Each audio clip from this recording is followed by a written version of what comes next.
আমি এতিয়া বহি আছোঁ এয়া গেট হস্পিটেলৰ এইটো এখন শ্বুটিঙৰ কাৰণে আহিছোঁ। এটি নতুন গীত সুন্দৰ নতুন প্ৰজন্মৰ এটা ল'ৰাই গাইছে, অকণমানি ল'ৰা, ডাঙৰ ল'ৰা নহয় গান। আৰু আমাৰ ছিংগাৰ গায়ক চাওক, এয়া হ'ল আমাৰ ৰূপাৱে গাইছে, বিৰাট ধুনীয়া হৈছে গানটো। আৰু তাৰ কাৰণে আমি আহিছোঁ শ্বুটিং কৰিবলৈ। এয়া মোৰ হাজবেণ্ড, মানে ইয়াত ৰিল লাইফত এয়া শহুৰ ফুলনি মানে বাগিচা। এতিয়া বিয়ৈ হ'ব। এতিয়া বিয়ৈ থিয় নমস্কাৰটো থিয় দিয়ক। বিয়নি আৰু ইফালে বহি আছে আমাৰ গীতৰ প্ৰযোজক ডাঙৰীয়া কিবা। আৰু লগতে আমাৰ ওচৰত যাব লাগিব, এয়া আমাৰ কো-আৰ্টিষ্ট, মোৰ বিয়নি দেই, এয়া বিয়নি। কিন্তু আজি বহুত এটা দুখৰ কথা হৈছে, আমাৰ যে শ্বুটিঙৰ বেকগ্ৰাউণ্ডত কি হয়, সকলোৱে মানে ভাবে যে এই শ্বুটিংটো চাই পেলাই কিবা এটা কি যে কৰিলে, আৰু অলপ এনেকৈ কৰিব নালাগিছিলে, এনেকৈ কৰিব নালাগিছিলে। কিন্তু এটা শ্বুটিং কৰিবলৈ যাওঁতে ঘটনা কি হয়, একটো গৰমত একদম কোনোমতে ছটিয়াই দিওঁ। তাৰপিছতে এইগৰাকী মানুহৰ ইমান দুখ লগা কথা এটা হ'ল, ইমান ধুনীয়া কাপোৰযোৰ দেখিছে, বিয়াৰ পাটৰ কাপোৰ এয়া ইয়াতে ফাটি থাকিলে ন, গোটেই মেখেলাখন দুখন হ'ল। এনেকুৱা ঘটনা, এখন মেখেলা গৈ দুখন হোৱাৰ পিছতো তেখেতে কিন্তু হাঁহি আছে দেই। আৰু এতিয়া হ'ল অভিনয়। আৰু এয়া কিন্তু তাৰ লগে আৰু এটা ক'ব লাগিব, আমাৰ ইয়াত আছে আমাৰ বিশ্বকৰ্মা বুলি ক'ব লাগিব। তাৰমানে দুখন মেখেলা আকৌ এখন কৰি চিলাই দিলে অন দ্য স্পট। মানে এইফালে বহি থাকোঁতে এনেকৈ দুখন কান্দি বহি আছে।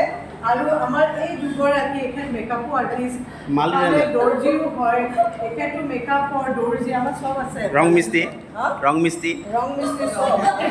গতিকে এওঁলোকে দুয়োগৰাকীয়ে বহি গোটেই দুখন মেখেলাখন কোনোমতে এখন কৰিলে। আৰু এইফালে আমাৰ বহি আছে আৰু এগৰাকী শিল্পী, দৰাৰ সখী দুখত বহি আছে, কাৰণ খুব ষ্টাইল মাৰি এটা এনেকুৱা ধুনীয়া কুৰ্তা এটা পিন্ধি আহিছিলে। কিন্তু ইয়াত পিছে চিনটো হ'ল এক্সিডেণ্টৰ, এয়া ৰঙা লগালে, এইফালে লাগিলে, চব লাগিলে, গোটেই এইটো নষ্ট হৈ গ'ল। গতিকে অকণমান দুখত ইয়াত বহি আছে। আৰু এইফালে আমি ক'বলৈ আচল মানুহ দেই, এই যে আমি আছোঁ সকলো, আমাক যে খুব ধুনীয়া কৰি দিয়ে নহয়, ৰং মিস্ত্ৰী যিজন ৰং মিস্ত্ৰী, এই দুগৰাকী যোগালী, এইফালে যোগালী, মানে এচিষ্টেণ্ট, আমি অসমীয়া ভাষাত কৈছোঁ যোগালী। আৰু ৰং মিস্ত্ৰী আমাৰ যিজন প্ৰধান ৰং মিস্ত্ৰী, এয়া নানু, এয়া আমাৰ নানু দেই, ৰং মিস্ত্ৰী, মৰমৰ চেনেহৰ, আমাৰ বহুত পুৰণা, বহুত কাম একেলগে আমি কৰিছোঁ। আৰু এতিয়া এই আমাৰ ছিংগাৰ যিজন গায়ক, আমাৰ নতুন প্ৰজন্মৰ ৰূপাবক চিনাকি কৰি দিলোঁৱেই। কিন্তু ৰূপাবে আজি এইখিনি কৰিবৰ কাৰণে যে প্ৰেৰণা পাইছে, তাৰ কাৰণে মই দেখুৱালোঁ। এয়া ৰূপাবৰ মাক আছে আমাৰ লগত, এখেত নামটো কৈ দিব। আমি আগতে যেতিয়া নাচিবলৈ যাওঁ, গাবলৈ যাওঁ, ঘৰত থাপৰ খাই গৈছিলোঁ। দেউতাই কয় পঢ়া শুনা কৰিব লাগে, দিয়ে, কিন্তু তথাপিতো এটা আমাৰ হেৰি আছিলে, আজিকালি দেউতা মাহঁতে মানে ল'ৰা ছোৱালীক যি ধৰণে এনকাৰেজ কৰে, চাৰিওফালৰ পৰা যেনেকৈ পাৰে, নহয়নে? আজি ৰূপাবক সেইকাৰণে এই গীতটো গোটেইখিনি তেওঁলোকে প্ৰযোজনা কৰিছে, আমি এক্টিং কৰিবলৈ আহিছোঁ। আৰু এটা কথা দেই, আপোনালোকে গীতটি একদম আদৰেৰে গ্ৰহণ কৰিব, কিয়নো গীতটি শুনিবলৈ খুব সুন্দৰ হৈছে, সুৰ কথা সকলোখিনি ভাল হৈছে। আমাৰ কথাখিনি আমাৰ এইফালে কেমেৰা পাৰ্চন এখেতে কথাখিনি লিখিছে, খুব সুন্দৰ হৈছে। আৰু আশা ৰাখিছোঁ আপোনালোকে আশীৰ্বাদ কৰিব। আৰু অকণমানে এই ৰূপা আমাৰ নতুন প্ৰজন্মৰ এজন গায়ক ওলাইছে, আশীৰ্বাদ কৰিব যাতে একদম বহুত আগুৱাই যাব পাৰে। তাৰ কাৰণে লাগিব সাধনা, কষ্ট, পাৰিলে 10 বেছিকৈ দিব 90 কৰি দিব পাৰিলে 10 বেছিকৈ দিব 90 মান এতিয়া সেইকাৰণে কৈছোঁ যে আপোনালোকে সকলোৱে আশীৰ্বাদ কৰিব যাতে এওঁ আগবাঢ়ি যাবলৈ পাৰে আৰু এই ভিডিঅ' এলবামটো আপোনালোকে চাব দেই আমাৰ বাৰ চেনেলত যাব এটা যাব মোৰ চেনেলত যাব সকলোৱে মৰমে আঁকোৱালি ল'ব আৰু ভিডিঅ'টো চাব খুব ভাল লাগিব আৰু এইফালে আমাৰ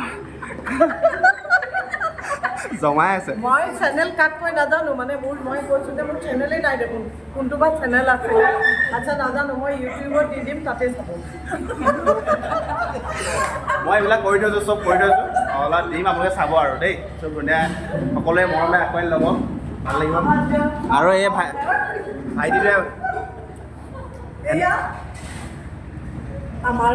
আমাৰ চাহ বিস্কুট দেই এয়া আমাৰ এয়া ফুড মিনিষ্টাৰ এয়া তোমাৰ মুখত দেখিলে ইমান ধুনীয়া দেখুৱা আচলতে একেলগৰ অবিহনে ভিডিঅ' কৰাটো সম্ভৱ নহয় হয়নে বাৰু হয় একদম হয় এই আচল মানুহ এতিয়া আহিছে এয়া আমাৰ এইটো গীতৰ সকলোৱে চিনি পায় আৰু মানে সকলোৰে অন্তৰৰ ভিতৰত ঠাই লোৱা আমাৰ প্ৰিয়ম পল্লৱী হয়নে আৰু মোৰ ইমান ভালেই যে মই আগতেও কৰিছোঁ প্ৰিয়মৰ লগত আজিও কৰিম মই আজি প্ৰিয়মৰ মাক দেখিবলৈ এতিয়ালৈ ইমান ধুনীয়া মা থাকিলে বিয়া পতা ইমান ধুনীয়া ছোৱালী বোৱাৰী হোৱাৰ পিছত আকৌ চুলিয়াচিল লাগিব নি আকৌ বোৱাৰী হোৱাৰ পিছত আকৌ চুলিয়াচিল লাগিব নি আকৌ তাই মোৰ মা মই তাইৰ মা ছোৱালী আকৌ এটা ছোৱালী সেয়া ইমান মৰম লগা ছোৱালীজনী মোৰ শাহু মা আহিব লাগে শাহু মা আহিবলৈ অকণমান জমাই দিওঁ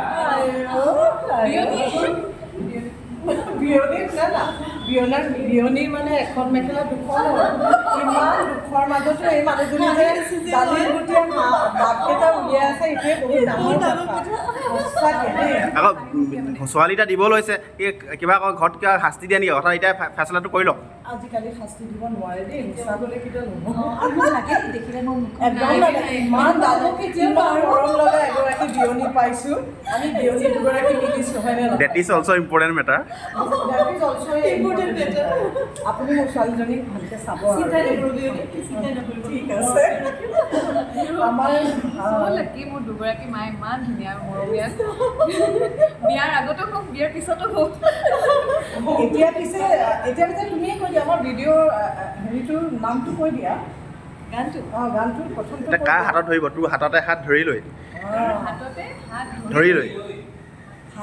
হাত ধৰি লৈ তোৰ হাততে হাত ধৰি লৈ গীতটিৰ টাইটেল এতিয়া কাৰ হাতত হাত ধৰিব তাই গিৰিয়েকৰ হাতত ধৰিব মই মোৰ গিৰিয়েকৰ হাতত ধৰিম বিয়নীয়ে হেৰি গিৰিয়েকৰ হাতত ধৰিব বেলেগৰ হাতত নধৰিব দেই পিছত অংক বেলেগ হ'ব বুলি টাইটেল মানে যিটো তোৰ হাততে হাত ধৰি লৈ বৰ দীঘলীয়া কিন্তু গোটেই গানটো যেতিয়া শুনিব সঁচাকৈ বহুতে ভাল লাগিব আৰু কনচেপ্টটো ইমান ধুনীয়াকৈ বাবুৱে ইমান ধুনীয়াকৈ পৰিচালনা কৰিছে গতিকে ইমান হাৰ্ড টাচিং মাজে মাজে ফিল আছে এটা কি কওঁ সচৰাচৰ এটা ঘটি থকা সমাজৰ লগত ঘটি থকা ঘটনা আধাৰিত কৰিছে যিহেতু ভাল পোৱাৰ ক্ষেত্ৰত কি হয় আৰু ভাল পোৱাৰ এজনী প্ৰেমিকৰ বাবে কি কৰিব পাৰে সেই গানটোত আপোনালোকে দেখিব অলপ মানে গানটোতকৈ অলপ ব্যতিক্ৰম ভূমিকে ষ্টৰিটো আচলতে ষ্টৰিটো মানে এনেই সাধাৰণতে যিধৰণে কৰা হয় সেই তাতকৈ অকণমান ব্যতিক্ৰমী কৰিবলৈ চেষ্টা কৰিছে আমাৰ বাবুৱে গোটেই সেইটো নক'লে বাবু কথাটো পাহৰিলোঁ আমাৰ মেইন মানে জাহাজৰ কেপ্টেইন বাবু বহুত কষ্ট কৰিছে গতিকে সেই অলপ বেলেগ ধৰণৰকৈ কৰিবলৈ চেষ্টা কৰিছে যাৰ কাৰণে আমি হস্পিটেলত এতিয়া উপস্থিত আৰু আপোনালোকে আশীৰ্বাদ কৰক হাততে হাত ধৰি নামটো পাহৰি আচলতে নাযায় মানুহ কাৰণ সকলোৱে ইটোৱে সিটোৰ হাততে ধৰি গ'লে ভাল পায় ন সেইকাৰণে আমিও হাততে হাত ধৰি আগুৱাই আহিছোঁ আৰু সকলো আপোনালোকেও হাততে হাত ধৰি আগুৱাই আহি আমাৰ এই এলবামটো চাব কিন্তু যাৰে তাৰে হেৰিয়ত নধৰিব কিন্তু অকল এজনৰ হেৰিতে ধৰিব গীতটোৰ মানে কি হ'ল মই কৈছোঁ আকৌ ধুনীয়াকৈ লিখি গ'লো পিছত ভাবিলোঁ টাইটেলটো দিবলৈ নাই ন জেগা তাৰ ফেচবুক এটা পষ্ট কৰিলোঁ দুজন মানে ক'লে তোৰ হাততে হাত ধৰিলে ভাল লাগিলে সেইকাৰণে সেইদৰে ৰাখিলোঁ সেইকাৰণে হাততে হাত গতিকে নামটো আপোনালোকৰ ফালৰ পৰাই আহিছে হাততে হাত ধৰি আমাৰ লিখকে কৈছে আমাৰ গীতিকাৰে কৈছে যে হাততে হাত ধৰিটো ৰাইজৰ ফালৰ পৰা আহিছে। ৰাইজৰ পৰা মই নাম ল'লো, এইটো কল্পজ্যোতি বুলি এজন ভিনদৰে সম্পৰ্কে তেখেতে দিছিলে, আৰু বহুতখিনি আছে মোৰ ফ্ৰেণ্ডৰ। সকলোকে ধন্যবাদ, আপোনালোকে ইমান ধুনীয়া গীতটি যেতিয়াৰ পৰা মই অকণমান প্ৰমোদৰ এৰিছোঁ তেতিয়াৰ পৰাই বহুত মৰম ভাল পোৱা দিছে। আৰু শুনিব গীতটি অলপ আপোনালোকে নিজৰ পুৰণি দিনৰ কথা মনত পৰিব, ৰাতি হেডফোন লগাই শুনিলে কেতিয়াবা ৰিলেট কৰিব পাৰিব নিজৰ লগত। খুব এটা ৰোমেণ্টিক গান। আৰু কৈ দিয়ক অলপমান, আপোনালোকে শুনি কেনেকুৱা পাইছে, কৰি কেনেকুৱা পাইছে? আমিতো ভাল পাইছোঁ আৰু আমি নিজে কৰিছোঁ, আমাৰ আৰু ভাল লাগিছে সেইকাৰণে। গতিকে ৰাইজে ভাল পোৱাটো আচল কথা, আৰু আমি আশা কৰিছোঁ ৰাইজে ভাল পাব, কিয়নো গীতটো শুনি সঁচাকৈ ভাল লাগিছে। বাকীখিনি দেখা যায় আমাৰ মৰম লগাই গীত সেইটোৱে চব জড়িত হ'ল যে এতিয়া আপোনালোকে চাব লাষ্টৰ আৰু দেখা যাব। আপোনালোকক আকৌ লগ পাম দেই।